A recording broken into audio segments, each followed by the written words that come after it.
And yo, the Sports Bag Bros podcast is back on. It is Thursday. And what does Thursday bring us this time? NBA basketball. All of the things we were looking for during the NBA season that did not happen and disappointed us during the regular season, all is coming to a head in the playoffs. And I can only imagine, regardless of who gets to the finals, what it's going to look like. Basketball, plenty, cliffhangers, everything you can talk about in basketball was good. What's happening? So far, my predictions are looking good. I got the Thunder. They won by double digits the other night. I just don't think it's a good matchup for the Timberwolves. You know, I talked about how Gobert was eaten because the Warriors don't have a center. Yep. The Lakers don't have a center. Now he's got to deal with big guys. And not that OKC has to worry about shutting him down, but all that extra stuff he was getting is no longer there. And he has to play honestly on defense. And I predicted, I didn't say it on the show, but I was thinking maybe 12-point win. They won by more than 12. I mean, they took him out back. So, like I said, my picks are looking good. I wasn't so confident about the Pacers, but they pulled out another miracle, man. I'm telling you, Haliburton, that dude got balls of steel. Bro, balls of steel. You know, just going back a little bit for this Timberwolves game, OKC going into these playoffs, we thought, at least most of us thought, that they're probably going to end up being the champs anyway. I hate to just throw water on everybody else. I thought somebody was going to get them. That's what I thought, because of the young. And they've shown sometimes where they were kind of a little bit, you know, that they were a little vulnerable, at least, you know, being young. Talent-wise, we already know what they are, but, you know, when the playoffs come, sometimes it's the talent and it has to be the maturation. But now they've been to multiple playoffs. I guess this is the maturation process, and it's supposed to pay off when it gets to this point. And OKC, I think it's not that it's an easy road, but I think it goes to what you said. It's a great matchup for them, a very good matchup for them, and they should continue doing what they've been doing and then ultimately take on the Eastern Conference champs, whoever they are, the Knicks or the Pacers. I think they're going to have their hands full either way. The Pacers, though, they seem like a team of destiny. Every freaking playoff game they have, now every series they seem to have, we're always wondering, damn, man, there's more to it than just what's on the court. There's something out there. There's divine intervention, especially after last night's shot. Well, after last night, this is what I have to say. Jennifer Hudson, Thurman Munson, Jalen Brunson. Pacers in 5. Pacers in 5. You know, hey, you said it before, so it's not like you just saying it now. You said it before the series started that they were winning 5. I doubted it. I don't remember saying they'd win in 5, but that's what I'm saying now. Oh, I thought you said you're winning 5. That's what your prediction was. Because you told me that, yeah, they'll win in 5. But regardless, you're on the fast track right now to being right. But I thought it would be a much more competitive. I thought it would go to Game 7. I thought it'd be a much more competitive series. But, man, Haliburton, man, this isn't going away. You're thinking that it's just a hot spell, and then it kind of winds down when things are getting a little tougher. You're getting deeper into the playoffs. The pressure's getting a little bit too much. You think it would slow down, and they're continuing to do something one way or another, whether they're doing something heartbreaking or they're doing something heartbreaking. They broke hearts last night with a ridiculous shot to go into overtime and then beat the Knicks in Madison Square Garden after the zoo at Madison Square Garden after the game last time. Now they just come right in there. What I thought would be a problem, the intensity of Madison Square Garden, the moment of being at Madison Square Garden with so much on the line, they just come in and do what they've done, stealing home court advantage, and now they're going to go to Indiana where the Knicks are going to even have to do the same damn thing or get closed out there. So what did you make of the choke sign Haliburton was doing? What else could he do? It was a choke. You had a 17-point lead. And, you know, on top of that, in the last 3 minutes. I'm just saying that as a Knicks fan, like, were you bothered by it? Like, you know, how'd you feel about it? Man, we've been around for so long watching these games, man. Of course you're upset about it. But what can you do? They blew a freaking 17-point lead. We saw Reggie Miller do it. We've seen other players do it. But he's the latest one to do it. You know, we saw it with Reggie was Trae Young did. Reggie was courtside for it last night. Yeah, where else would he be for something like this? Knicks Pacers is turning out to be one of the better legendary playoff games, not championship games, because they can't play in a championship game, at least the NBA championship game. But for what it's worth, they're absolutely putting up phenomenal games, and I expect a few more phenomenal games, both at Madison Square Garden, where the next one is going to be, or even in Indiana when they finally go to Indiana and play. The Knicks already have proven that they can win on the road against a team that's better, which was the Celtics. But I think that they're the better team overall. But once again, the better team didn't win last night. The team that was supposed to win won last night. And what do I mean by supposed to win? Shoot, they did everything right at the end of the game, so you're supposed to win. Well, I think the Knicks have two things working against them: style of play and depth. Pacers have a lot of depth. You know, Carlisle goes deeper on his bench than Tibbs does for the Knicks. Tibbs wear his guys down. And then pace of play. I was talking to my friend last night. He was working on his breaks. He's like, "What you doing?" I said, "I'm watching the game, man. It's a high-paced game right now." I said, "It was 36-34 at the end of the first." And he's like, "Who's winning?" I said, "Knicks are up right now, but it's a close game, back and forth." And I said, "But they're playing at such a fast pace. Come fourth quarter, I think the Knicks are going to get tired. Pacers will get them." I didn't think they'd get them like that, but when your bench isn't as deep as the opposing teams and they're going up and down at a fast pace, you're gonna get tired.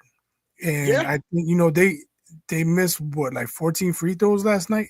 They lost the game at the free throw line. Their legs. And you know what? I tell you what, there are other players who stepped up that typically don't step up in the capacity that they step up in. And on Indiana, we know about the big names there with Haliburton leading the way, but Obi Toppin, the former Knick, hitting those boards and getting those points when he needed to. I've always looked for a way for the Knicks to find something for him to do when he was a Knick. He has the athletic ability. I tell you what, if they just did something based on the athleticism of a player, he's one of the most athletic players overall in the NBA. It's just that his game doesn't match up to it, or it hasn't been given the opportunity. These coaches see him enough in practice that if it were matching up, they would put him in that capacity. But he's not. But in the role that he's in, he's showing up. And now in the playoffs, I guess he's a lot fresher. I think he only started like 3 or 4 games last season out of the entire season. But he showed last night. He can crash the boards. He can get the points when needed. And he was a big help when it came down to it. Yeah. The Pacers are a well-balanced team. So it's not like if you shut down Haliburton, they're in trouble. Or if you shut down this guy, they're in trouble. They can get contributions from a bunch of different guys. And again, they're used to playing that fast pace. So I do believe they're in better shape than the Knicks. And now that they're going to be playing every other night, I don't see how the Knicks are going to win this series. Like, especially if they can't slow the pace down. If they're not slowing the pace down, come games 3, 4, 5, they're going to be dog tired. Going into this game, the Knicks the over was 221 points. So I'm saying this because it leads to your notion about the pace of the game. It ends up being a 273-point game. So the over under is 221. Overtime helped, but still, it was still over. It went way over. But I'm saying, as far as just doing a lot more than was expected, and knowing that, because when you look at those numbers and how they're brought about, you look at the strength of the team, the style of the team, the pace of the team. They do all of those analytics before they come up with the number. And then for it to go at 221.5, you're like, yeah, it's going to be fast paced for the Knicks, especially. They probably play defense better than what Indiana does. But then Indiana seems to just run it, has that faster tempo. So when you get to 273 points, you're out of it. You're way out of what the Knicks would like to do. And how does it hurt them, or how does it help Indiana in the second game when those Knicks legs, Brunson isn't no spring chicken. He just happens to be there and doing well right now. How well is it going to do for him? How well is he going to do? Towns did well last night as well. Well, I think of all the players, the one guy who can't say he had any fatigue was Brunson. He was in foul trouble, and he sat a lot in the second half. So he's the one guy I can't say you can point to fatigue, because he was well rested going into the fourth quarter.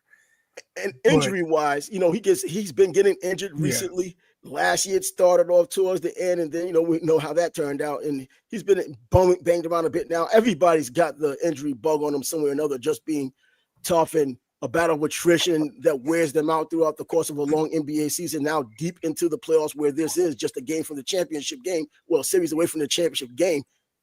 I think that the usual wearing down process, the wear and tear process, is magnified now more than it would be during the regular season because of all the basketball that's been played, all the minutes he's played, and being banged around. I guess you don't recover just as quickly as you would otherwise if it was just in the middle of the season or even coming toward the end of the season. This is so much extra basketball. Right, and they're playing every other night now. So quick turnaround, not a lot of recovery time for anybody who's banged up to recover. So if the Knicks don't win game 2, I mean, it's a wrap. There ain't no coming back. You know what? I'm kind of leaning towards that too. I thought the Knicks, not that it was going to be easy. I never said it was going to be easy. I just like that matchup better, than I like the Celtics matchup, even though the Celtics were expected to win. In some cases, people expected a 4-0 run against the Knicks. But yeah, and it just happens to be at the right time when Indiana's doing everything right. Divine intervention. Everything seems to be divine intervention, from the shots to the shot to the other shots. Now, you're talking about shutting down Haliburton. If you shut him down score-wise, he's still dishing the ball. Yeah. So shutting him down doesn't mean just keep him to 15, keep him to 12. The problem is that he can score 30 and 31 when he needs to. Yeah, that's the thing. You might want to think about doubling him too at the end of games. Get it out of his hand, because it'll be out of his hand. He'll be dishing it out to somebody else. This is like his third buzzer beater these playoffs, right? Yeah, one in every series, and the one in the Cavs flipped that series. I mean, it was pretty much over once that shot went down. And I hate to say it, but I kind of get the same feeling for this series. Man, and just looking at what Indiana has done all season, they can run. They run up and down the court because they do have that younger team and they have a field general that allows them to do it. But looking at the numbers, their 3-point shooting, they were just 36% throughout the season, just a little over 36%. For the playoffs, they're over 40%. Last night, 40%. So they're just consistent as hell with the 3-point shooting. And then they still have all the other basketball things that they do effectively. Yeah, like I said, they're a well-balanced team, because you talk about 3-point shooting, and that doesn't even involve Siakam. Who was killing it too. Yeah, Siakam, very athletic still, gets rebounds, can get you buckets. That's a guy you can't just, say, okay, we're going to focus on these 3-point shooters, because Siakam can kill you inside. Yeah, and that's what he did yesterday. I saw a couple of those inside passes that he got coming, getting a dunk and whatnot. But, man, so now I know how New York fans are. They think they know everything. They think they're the best at everything, regardless of when the last time they won a ring in any damn thing outside of the Giants or the Yankees. And the way they acted after the last game, the last series, and it made it seem like they were coronating the Knicks before anything even happened. The Eastern Conference Championships. They coronated them as champs before the Eastern Conference Championships. And now you got all these excuses and all these reasons disguised as excuses. And you ask the Knicks players, and they're saying, we got to a point to where we was playing not to lose. When you're up by 17, how do you play not to lose? When you see it falling apart, or when Indiana in 3 minutes and 14 seconds scored 14 points to get to that overtime? Is that what it was? What's crazy is, I don't know if you saw the stat. I think, and it's only been tracked since 1998, but teams who had 9-point leads with under a minute left were 1,141 and 1,400 or something like that. Okay. Yeah. Until last night. This Until last night. One and 1,441, whatever it is. Like, wow, that was insane, man. That's why I'm thinking divine intervention had something to do with this. Not just basketball on the court. There's something going up in the sky as well. And the Knicks, I think they have the heart to come back. They've already shown. I like to hang my hat on that they've been on the road. And they played somewhere like Boston with a team that was superior to them, and they were able to get those 2-0. But I wonder now, looking at it, is Indiana in that same way, that same manner, to where they have something outside of basketball that's helping them get to where they're going. It just seems that whatever the hell they're doing, it's working. No matter what they're doing, they're shooting a shot, they're staying at a consistent 40%. It's one thing when you look at one series and everybody's hot, but they can't keep it up. And that's how I looked at it. Man, they're a hot-ass team, but who keeps it up for that long? The same way when Ja Morant went out for Memphis years ago, and they started winning without him. And people were like, man, they don't need him. But then when those players started cooling off and getting back to who they really were, well, they started losing, and then he had to come in to save their asses, and then they started winning. Well, you're always waiting for the shoe to drop with Indiana, and then the next series they're doing the same damn thing. That's not going to happen at the Garden. That's the freaking Mecca. And then look what happens with that damn ball at the end of the damn game. Same thing. In the most ridiculous way. That should have never had happened. Yeah, I talked about it a little bit earlier. It's just crazy how in every series they have a gut-wrenching buzzer beater to steal the game. And they were better than the Bucks, but the Bucks never recovered. The Cavaliers never recovered. And it's going to remain to be seen if the Knicks can recover, but I highly doubt it. I think the Knicks are gritty enough to recover. It's just that how much more does Indiana bring to the table the way they've been doing it to where the Knicks can stay in front? That's it. You got to win by 1 point. Yeah, but I think they have to completely change how they played as opposed to last night. Too late in the season to do that. Well, that's what I'm saying. If they're going up and down with the Pacers, eventually they're going to wear down. And instead of a 17-point lead, whatever it was, they're going to need a 25-point lead so they don't blow it at the end. Shoot, a 25-point lead. I don't think that's safe anymore the way it's been going in the NBA this season. The Knicks were doing that to the Celtics. That's what I'm saying. I don't know if that's safe anymore. I don't know. I picked the Pacers before the series, and I'm even more confident now. They stole game one. Yeah, when you in that fashion, I just don't know how you come back from that. I think the Pacers, they're gonna only be better because of what happened last night. Where the Knicks, they have to do a little soul searching, right? They have to think about adjustments, and they got all these things. And if they come out slow tomorrow night, that New York crowd's gonna let them know about it. Oh yeah, absolutely. So they can't afford a slow start, or it'll be them against the Pacers and the New York fans. Their own fans coming at them like that. I know how sports radio is in New York too, man. I know these guys, we don't listen to sports radio. Yes, you do, because your GMs do it as well. And your presidents and your owners listen to at least up in New York, WFAN, every freaking body listens. The owners listen, the coaches listen, players listen. So you can save that, miss me with that nonsense. Luckily for the Knicks, they play soon enough to where they don't have to mull around too much longer before the next game. So yeah, they only need tomorrow to win the game to feel a little better about themselves and at least convince themselves they have momentum on the road to do something else. And knowing that they beat the Celtics, I know that's in the back of their mind, if not the front, to know that we've beaten a better team at their home. So this should be the case. But are the Celtics this year and playing the way they did, even though the expectations were different, are they really better than what the Indiana Pacers are doing now? Because the Pacers are, along with OKC, the two best teams in the league, the way they look like they're playing when it comes down to it. Well, it's too bad Scott's not here, because Scott would tell you he didn't like how the Celtics were playing. There was a lot of iso ball, one-on-one. Pacers don't play like that. So yeah, because they have a freaking the guard Celtics have to spread it around. The Celtics have a chip, but based off what we're seeing, were they playing better than the Pacers? I don't know if I can call them a better team. No, that's what I'm saying. I think that the Pacers are playing better than them between OKC and the Pacers. And of course, the Knicks doing what they did to the Celtics, but did they do it to the Celtics because the Celtics aren't as good as advertised, not good as their record, not good as defending champs? That's probably more of that than it is just a good team or a great team coming back to do what they did the previous season.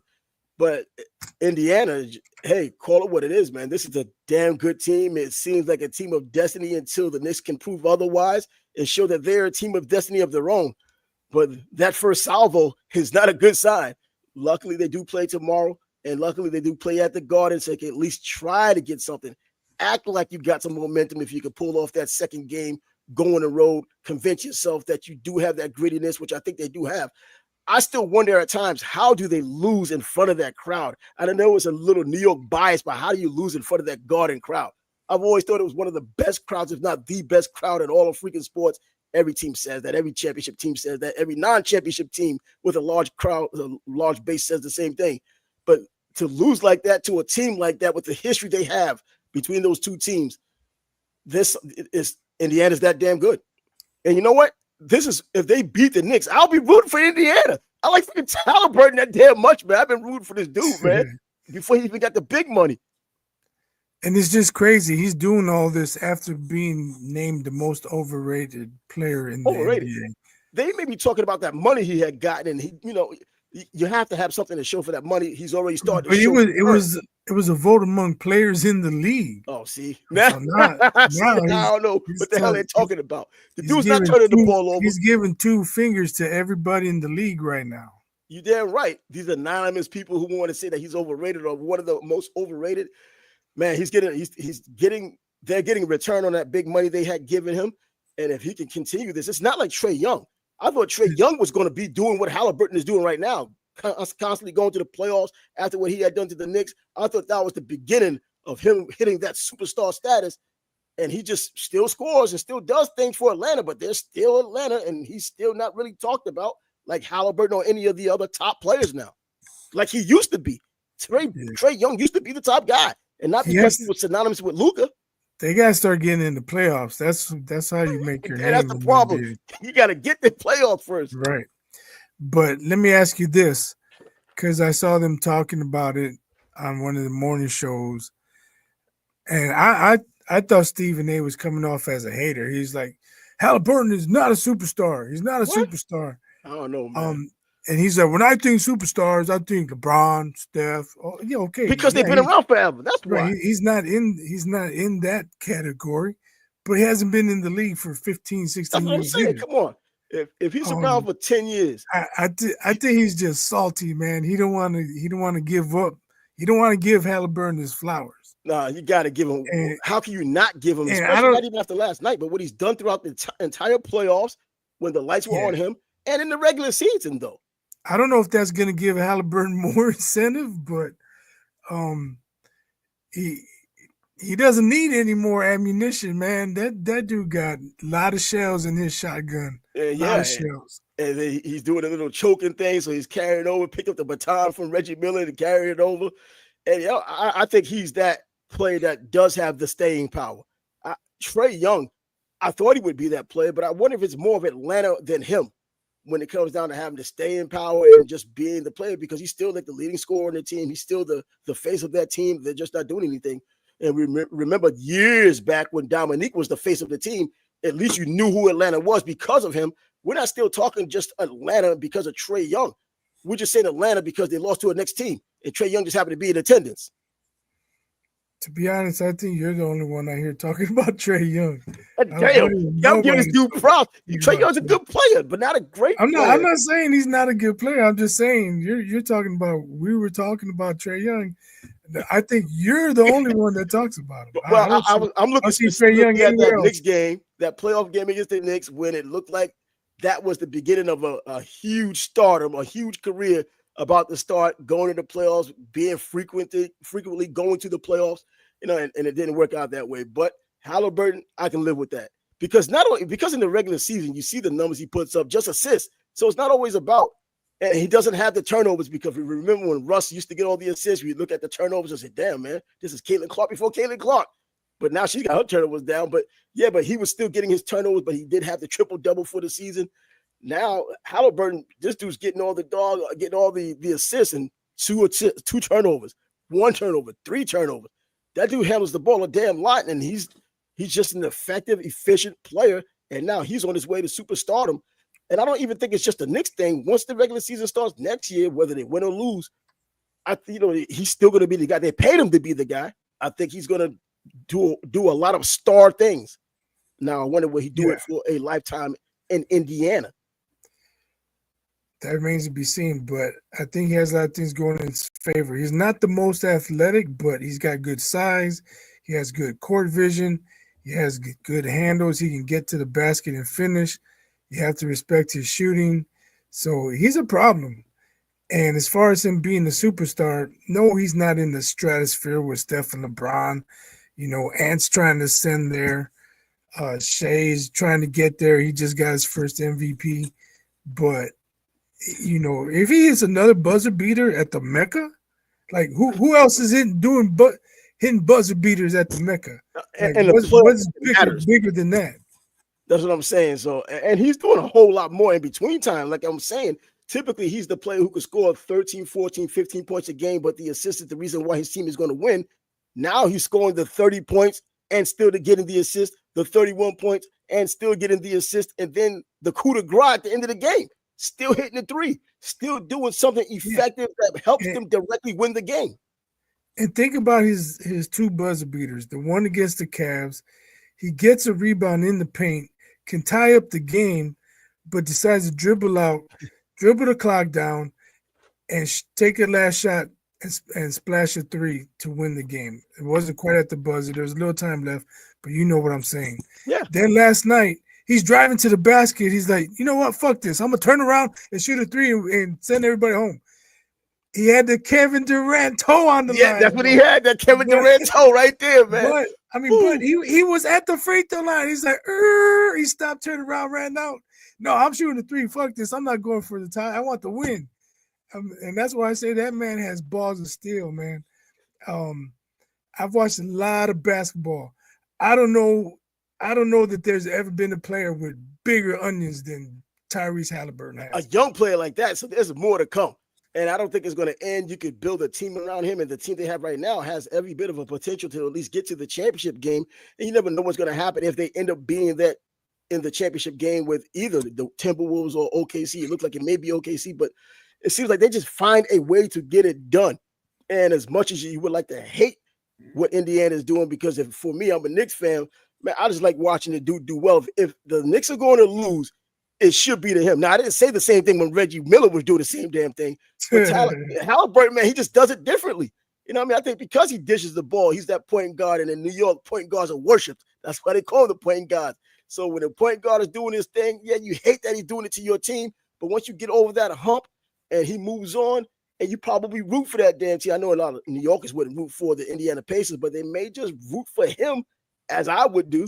But I want the freaking Knicks to win. I want them to go to the championship game. I don't think you're like most Knicks fans. I mean, I really can't comment. I don't know a lot of Knicks fans. They probably hate him and the my perception of Knicks fans, like, they hated Jordan. They didn't care how great he was. They didn't appreciate Jordan. They hated his guts. You talked about Reggie Miller. They didn't appreciate Reggie Miller. Oh no, I didn't like his ass either. So I don't know if they're going to appreciate Haliburton either. You know, who's going to appreciate when you're getting it with no Vaseline? No, they're not. No, I know that. How New York fans are. You're a rare fan. And going by, there's just certain players you kind of pick out. Like when I was down with Ja, because I'm not down with him anymore after the shenanigans, all the nonsense and the embarrassment that he had, embarrassed his family, the whole nine. God, Ja is someone I could have ran with, because I even wanted him on the Knicks when everybody was talking about Zion going on to the Knicks, and the Knicks didn't get up either one of them, getting R.J. Barrett of all people. But yeah, man, he's someone I could have rocked with if he was on whatever team. You still watch him because he has that much excitement.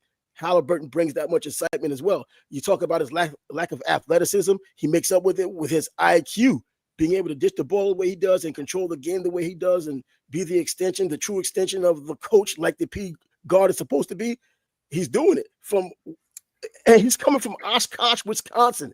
This is not exactly the hotbed for basketball, at least players like that. Now, Wisconsin's put out some hella fine players. Tyler Heroes from there to Wisconsin as well. So they put out some hella fine players, but Iowa State, not exactly the school you look also for players that are coming to the NBA and ultimately becoming a star or even the standard bearer for a team that's the franchise player. I have to say, I did not say Haliburton has a lack of athleticism. I said he's not the most athletic. The most athletic. There's a difference. There's a difference. I didn't say he has a lack of athleticism. Yeah. But the NBA is nothing but a bunch of athletic freaks any damn way. Like I've always said that somebody at the end of the bench on a given night can still drop that 30, 40 points. Dante DiVincenzo, I'll use him as an example, who can do the same thing. Emmanuel Quickly, he could drop 30 points when given the opportunity. But I also understand the business of the NBA. Everybody has their role. You have to play your damn role. And if you're not meant to be a star, you're not going to be a star. And then on occasion, when they really need you, you may show that you can be a star, but then that consistency comes in, and then you show that you're not, and then that's it. But yeah, man, now tonight, the OKC taking on the Timberwolves again. Anthony Edwards, I think he says he blames himself for not really getting after as sooner. I'm like, no, look, okay. And by the way, if you want to bet on this game, if you want to do any live betting or otherwise and do it quarter by quarter, take the under in the first quarter. I don't know why OKC with all that talent starts so slow, and no matter who they play slow along with them. So whether they lose the quarter or not, it's always under for some reason. I'm serious, but I'm like, all this freaking talent, man. You thinking 60 points scored in the first quarter, 44, 48, nonsense like that. Get out of here. So I'm interested to see how the Timberwolves come out tonight, because in my opinion, they lose this game, the series is a wrap. And I know they always say the series doesn't start until the road team wins a game. Mm-hmm. So, you know, if home for 2, they can tie it up. I think OKC's clearly a better team, and I think it's a wrap. It'll probably end up a gentleman's sweep if the T-Wolves don't win tonight. That's probably true. I'm suggesting they have to come out and play for their playoff lives tonight. And we'll tell right away. And if they're going to do something, do that early jump. Because even when I was just saying, when OKC loses that first quarter, you know, they still come back. It's a low-scoring first quarter. But I'm thinking that if the Timberwolves are going to have any real chance, they're going to have that first quarter. And I think knowing, or at least seeing how OKC doesn't score a whole lot in the first quarter, at least it hasn't to me that I've seen, because I've been throwing some money on that crap. I'm thinking that, you know, go up by 10 if you can in the first quarter. Try to do that. I mean, not like they're not trying, but, you know, put an emphasis on trying to get as big a lead as possible in that first quarter.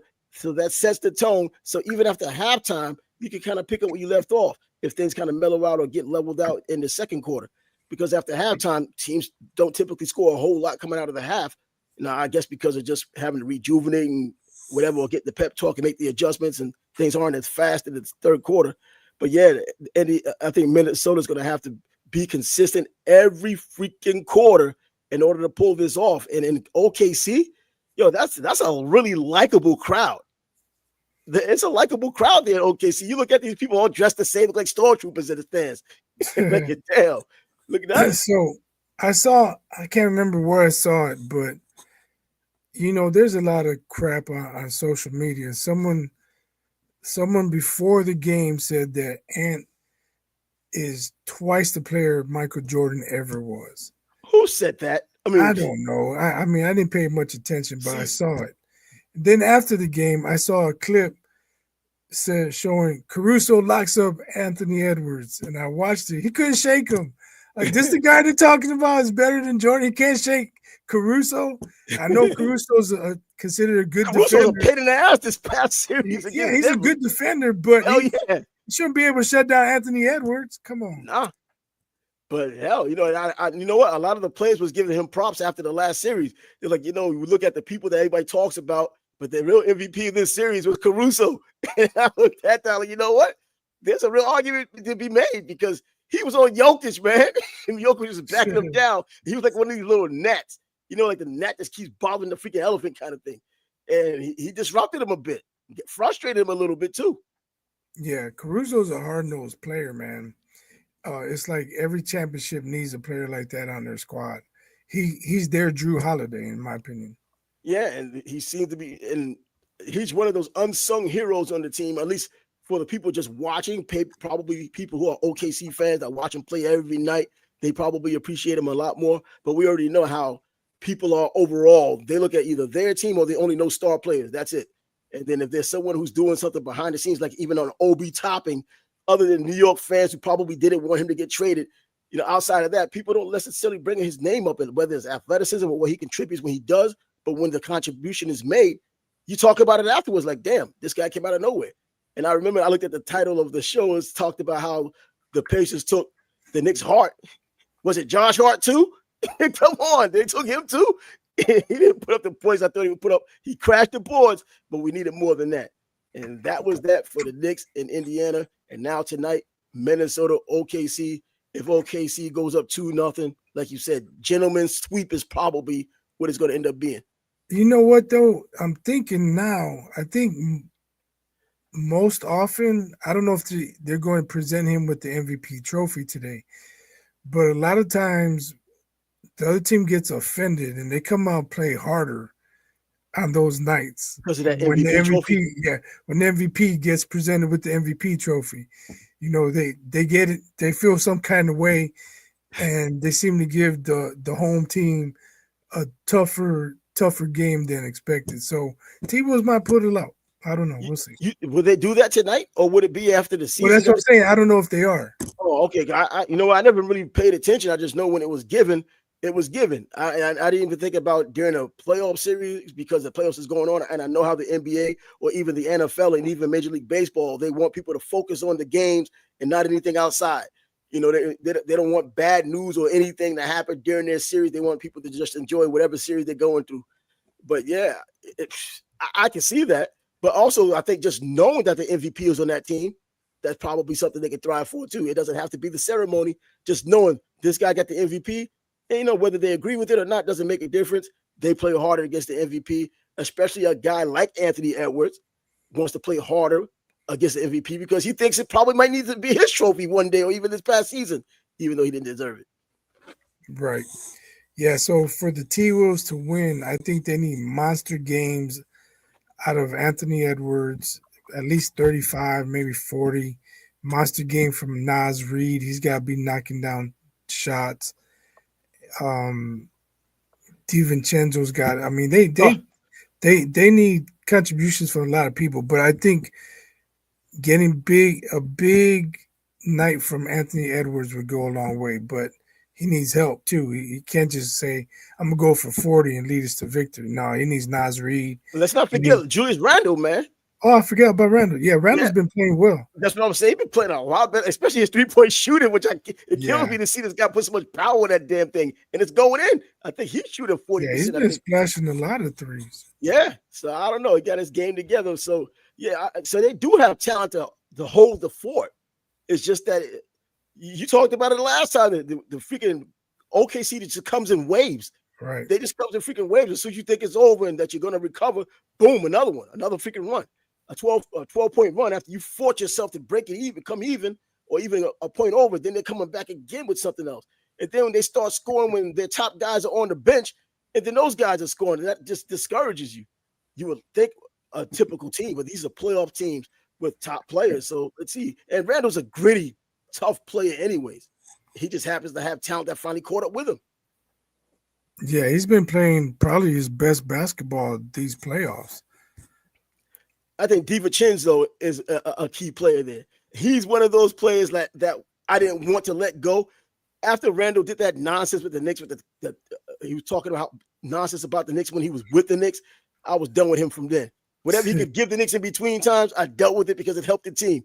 But Dante DiVincenzo, I didn't want to give him away with Julius Randle, but I know how the NBA works. But he can be that player. He's done it for the Knicks where he scored 30-plus points. When he gets hot, he can get hot. You know, he and Jalen Brunson, those Villanova guys, they championship basketball dudes. They know, when their time comes, they can do it. It may not be consistent for him, but we know he can pull the trigger when he needs to. And if he needs to be that one player they need to that's not expected to do much, but he does a lot more, that would be the reason why they probably can keep it close and get the win. Because DiVincenzo can hit those threes too. Yeah, he takes it and usually makes a bunch. He's got to knock down a bunch of shots tonight, but I'm still picking OKC. I am at home. What the T-Wolves need to do to win tonight. I just don't see them having enough to pull it off. But they can run up and down the court as well. Their team isn't just stiff. They can run up and down the court with OKC. It's just that OKC does it better, and does the home court advantage really mean so much. I think they're 8.5-point favorite. So Vegas is telling you, yeah, that's exactly what it is. I don't think it affects the T-Wolves much, though. I mean, they won in Denver last year, Game 7. They closed out the Lakers on the road, didn't they? Yeah, they won in LA in Game 5. They won Game 1. I don't think the road bothers the T-Wolves at all. So it just comes down to the matchup of OKC just being that much better, or is it that much better, or just simply better? just better. Like they have more guys. It's kind of like the Pacers. They're just well rounded. If Shea's not going, they got Scott's guy, Jalen Green. You got to worry about Chet. Chet can Oh shit, we kill already you know what Chet inside. do. That's Chet, coming in. Chet can shoot threes. Yep. Hardenstein can kill you inside. Yep.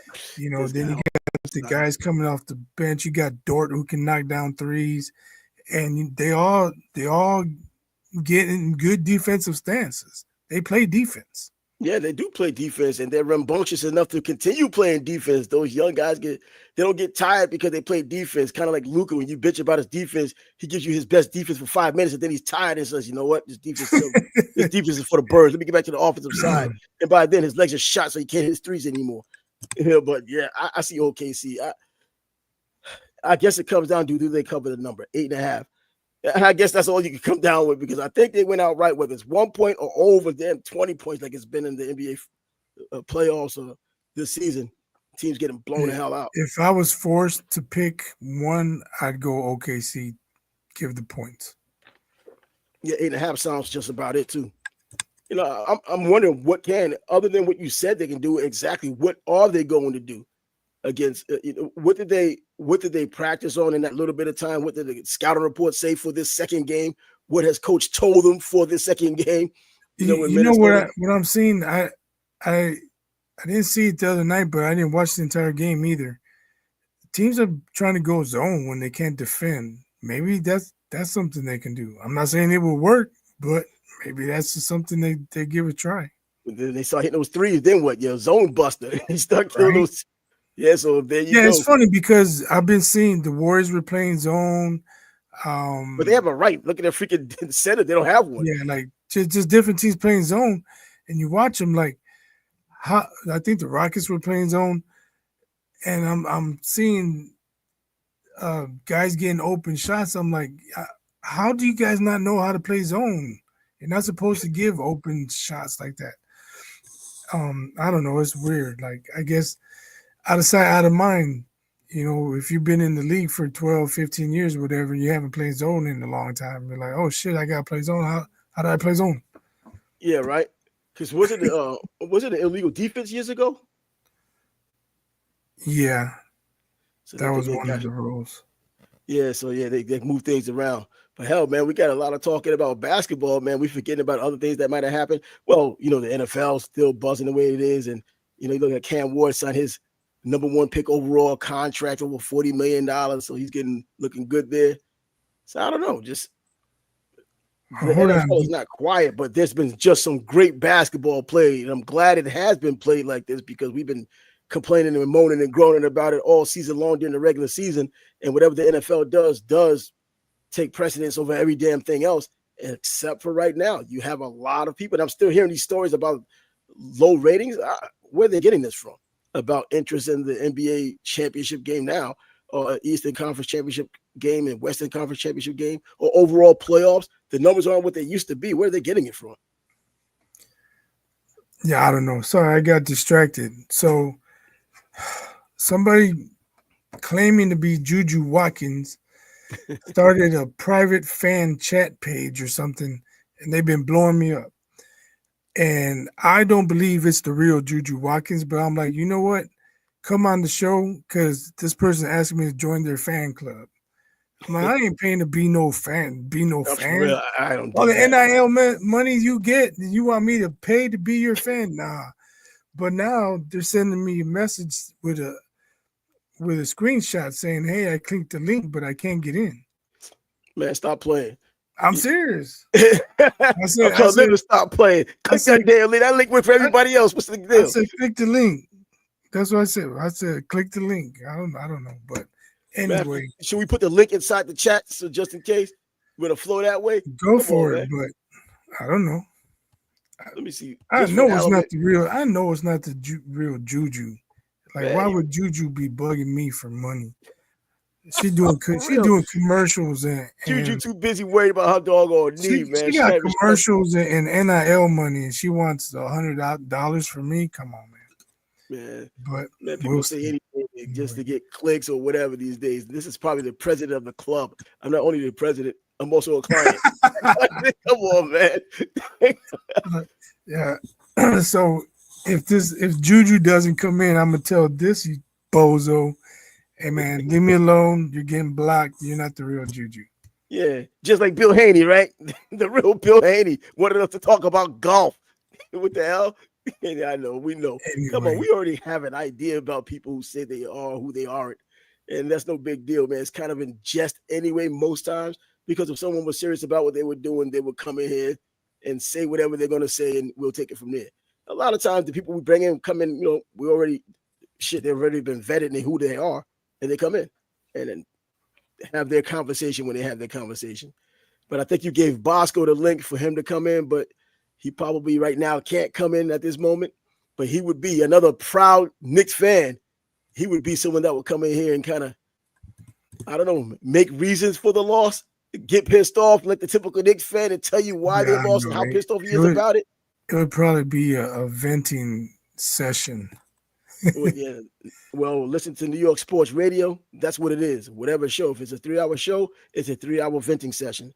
I think they just bring in the sports radio psychologist, bring him in there, let these people sit down and rant and rave and complain like they do anyways. I lived in New York my entire life until moving from New York. So I know exactly how these people think, the way they are. I remember the Yankee games, and when the Yankees were winning all those World Series, the day after the parade, dudes are coming on complaining about plays they better not get rid of because they need a championship next year. It's like, give it a freaking break, man. We just won. But we have people like that. Jerome from Manhattan, everybody in New York who listen to sports radio know about him. He's one of those legendary people. He passed away, though. But they know about that kind of a guy. So you remember a couple of weeks ago that story came out about Caleb Williams not wanting to go to Chicago. He might get drafted. Yeah, we talked about it. And I said it was a non-story because after he got drafted, he's been all in. They're still talking about it on Chicago sports radio. I'm like, are you serious? Is there something else to do up there? They're trying to find news for the NFL just to beat on? I don't know, man. I'm like, okay. So because on my drive to work, I don't know why, I try and listen to sports radio. And on my drive home, I connect my Bluetooth and I just play music on the way home. But that morning, I think it was Tuesday, I'm like, man, screw this. I'm putting on music. I don't want to hear talking about a non-story. Well, this is going into year 2. He's going to get acclimated to the NFL.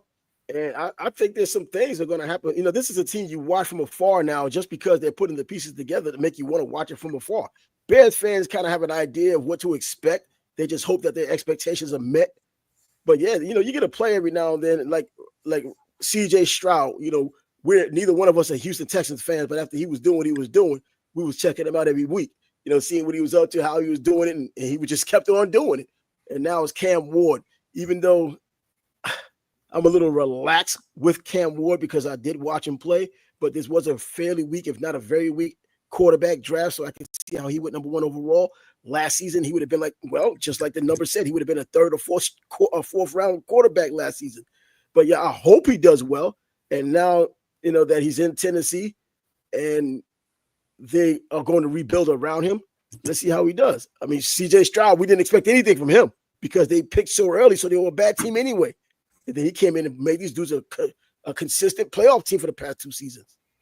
What's the deal with the Steelers wanting Aaron Rodgers too? I'm asking myself that. Bro, did you see what we saw last season? And I'm not even going to talk about the season before as a Jets fan. Bro, he's done. There's nothing left. And then you get rid of Pickens. You get rid of Pickens. I think at this point they should have just drafted Shador. Now I know Tomlin probably didn't want to deal with the circus, but if you want the best quarterback on your roster, Aaron Rodgers is not that. And the stories now you hear about Shador, he's losing confidence in Cam. I don't want to believe any story unless someone from Cleveland who's there to watch it and reliable enough to bring you the truth and not be biased. I don't want to hear any story because every now and then you get something that comes to your news feed or something that tells you about he's getting discouraged. And they tell you how much better Dylan Gabriel looks. These guys have helmets and shorts on, and it's not even training camp. and they're telling you who's better. There is no who's better until they start really hitting in training camp. When you finally get to see the closer to game speed and how things are going to look more, going into the season. Talent-wise, I think Shedeur is more talented than Dillon Gabriel. Now, Dillon Gabriel's played against better competition, and Dillon Gabriel has done well against better competition. And that's going to be the difference. Is he a smarter quarterback? We don't freaking know that. People want to make it seem like Shedeur is dumb. Bro, you got to still be a freaking decent quarterback, have a decent IQ to play quarterback in the games that he did win. Look at some of the games that he did win. I know he got blown out, but it was him and his team getting blown out. But there were some throws that he made and some things that he had done out there that looked pretty serviceable. That's why I did have him as a second-round draft pick. Yeah, I think Shedeur, at some point, he's going to end up QB1 in Cleveland, unless they bring someone else in. Well, Dillon Gabriel reminds me a little bit of I want to say Drew Brees, but he does a little bit only because of being the shorter stature guy, but he did a lot of passing, and he probably doesn't make every throw great, but he reads defenses well enough to make those throws and give himself an opportunity. Now, the NFL, the windows close a lot faster, and that split second is going to be the difference between getting picked or incomplete pass, getting it batted away. But, yeah, it's going to be interesting now. That's another team you get to check out, the big mess in Cleveland, seeing how they're going to fix that thing. Deshaun Watson still in the background. I don't know about complaining, but wondering what's in it for him. Bro, you got over $200 million that guaranteed your ass. Be happy with that. Have a happy ending. Oh, no pun intended, right? Yeah, right. You're right. I just slipped on out. Come on. Well, in college football, college football. They're having a pure seeding. They're doing seeding now for the 2025 playoffs. Straight to seeding. So we don't have that issue we had last season. Whatever. And now they're going to bring it to bogus anyway. People are going to complain about the seeding. They're never going to get it right. And now they're going to bring in 14 to 16 teams next year or 2026. And that's going to fall in suit too. So it looks like the SEC and the Big Ten, that's pretty much what it's going to come down to. So whether it looks geographically ridiculous, as long as they're in the conference, that's what it's going to come down to. The two teams, they're going to have I think four bids apiece. May as well make it North versus South. That's essentially what it should be. Have yourself an all-star game, a shrine game, East-West shrine game, the blue-gray game, North-South blue-gray game. Do something. North-South championship. Yeah, but that's what it's going to turn out to be. I still think in the near future, close enough, that you're going to just have a mega conference between the SEC and the Big Ten, and you're just going to have the other teams that are left outside that are remaining that can generate money like Clemson, like Florida State, like Miami, picking their sides and being a part of it. That's it. And then you'll have the UNLVs and the New Mexico States and San Diego States. They'll just be playing college football, but by themselves. That's it. You'll have BYU in the mix too, because we know what kind of money they bring. So they're not just bringing football money, they're bringing basketball money, they're bringing a whole bunch of Mormons that like watching them play. So yeah, there's always money involved. The biggest reason why Rutgers is even in the Big Ten because of the New York market, Jersey market. Yep. And Notre Dame. And Notre Dame. Notre Dame doesn't have the power it used to have, but it still has power, because I remember the NBC deal was such a big deal. But then these conferences like the ACC, SEC, and Big Ten, those conferences dwarfed the money that Notre Dame was making. And now they're not just another team. They're still Notre Dame, but not the powerful Notre Dame that everybody envy because of the money. And it also opens the door with this new format for Notre Dame to now get a home game. They don't have to worry about not being in a conference and being left out. They now get to have a home game as well. Yeah, and they can also see a non-conference winner in the top four. Yeah, exactly. So that's good, because there was just complaining about Boise State. So why play the regular season? Just pick the fucking teams. They said they're going by ranking. People are still picking that was the first thing I said when you brought it up. It's bogus. People are still picking a freaking team for the rankings. What are you talking about here? It's bogus. You can't win your championship, but you're going to get a top 4 seed. Win your fucking games. The games don't fucking matter now. They said the teams that win in the conferences are still going to get an automatic bid, but they're now talking about the home teams and having that, the bye week, not necessarily the home team, but the bye week. because Georgia or Bama, one of them lost and didn't get their way, so they got to change it to fit it so they can get their way. It's bogus. And you know what? Win your fucking games. You don't have nothing to complain about. Fucking sissy ass motherfuckers. Fucking that's the way it's got to end. That's the way it's going to end. You know what? Let's just take out all the small schools and make it Big Ten versus. Let's call it what it is, because that's what they're making it. You know, don't tell us it's this, but it's really that, and everybody knows it's really that. Yeah, just tell us it's that, and don't make believe it your that. lying eyes. Yep, that's exactly what it's going to be. I still think that mega conference is going to make itself possible. I don't even know if it's going to be part of the NCAA. If it is, if it does become a thing, and I hope it isn't part of the NCAA, because I've always wanted to see the NCAA get their comeuppance for all of the nonsense they pulled for all of these years, even going back to Brian Bosworth back then when he was screwing him over, but he was screwing them too. But either way, I just hope it turns out that way, and we'll see. NAIA has been going about their business all of these years, and they're not making the money as the NCAA, but they've had themselves an entity in which they've been fairly successful. What happens when college athletes get a union? Whoa. First, yeah. Isn't there like a $2+ billion judgment on the table right now for these players? Sure. Yeah, I think I saw that the judge is going to I think they made their judgment, but I think they have to do something else. I just saw it. I saw it about a month or so ago, and I haven't heard anything else about it. But yeah, $2+ billion, crazy. And college football is not college football anymore. You could still like your team, but this isn't your granddaddy's team. This is not even your uncle's team anymore. I mean, it might not even be a freaking kid's team. Not your brother's college football. That's what I'm saying. It's not even your brother's conference, man. He could probably be a year older than you. This is not his football anymore. This is just whoever the highest bidder. I'm not so enthusiastic about Carson Beck being down in Miami because John Rubens could bring him down there because he's back in Miami's football, or any other big booster out there that's backing up, whether it's Texas football or Bama football or Tennessee football. Nico going to California, and now he's saying everything great about California and things bad about Tennessee. Cut it out. All because of the freaking money. And that's it. And I think I liked it better when it was just a smoke-filled room giving sacks of cash away behind the scenes, and we just speculated. The Eric Dickerson getting a big $75,000 suitcase full of money, and he's still choosing to go to SMU. Probably could have gave $76,000. I don't know. And those Datsun 280ZXs from back in the day.